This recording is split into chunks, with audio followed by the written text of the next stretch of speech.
हमारे हिंदू धर्म में छठ पर्व बहुत ही उत्साह से मनाया जाता है। ये छठ पर्व साल में 3 बार आता है, चैत्र, भादो और कार्तिक। तो आइए इस छठ पर्व के अवसर पर मैं एक गीत प्रस्तुत करने जा रही हूँ।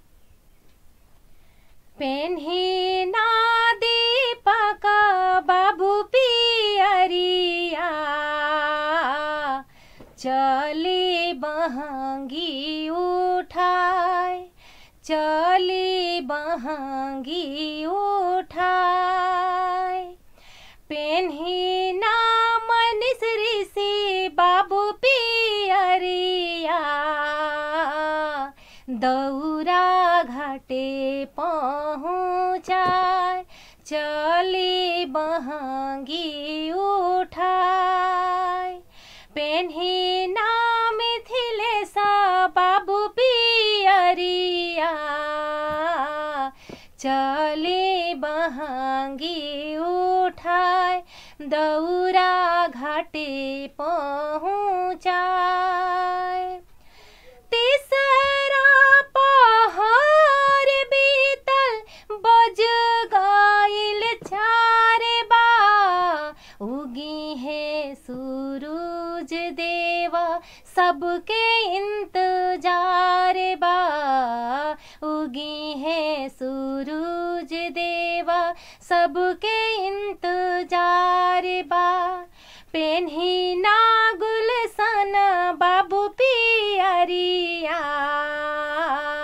चली बहंगी उठाए, दौरा घाटे पहुँचाए। पेन्ही ना बंटिया बाबू पियरिया,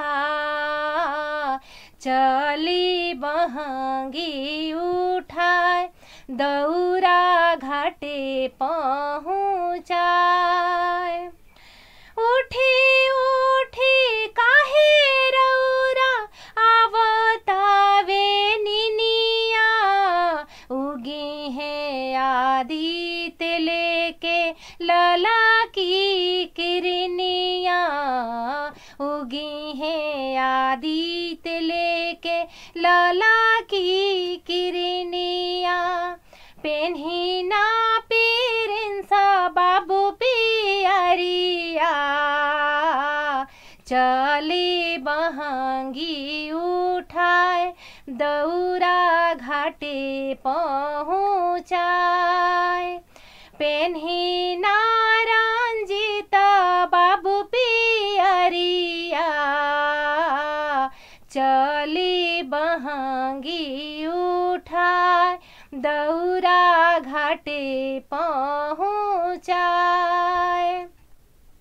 महिमाया पार बाड़ी मोरी छठी माई के, सुंदर माला आशीष ली है सिरावा झुकाई के, सुंदर माला आशीष ली है सिरावा झुकाई के। पेन्ही ना बुआ बाबू पियरिया, चली बहंगी उठाए, दौरा घाटे पहुँचाए। पेन्ही ना अविनाश बाबू पियरिया, चली बहंगी उठाए, दौरा घाटे पहुँचाए, चली बहंगी उठाए।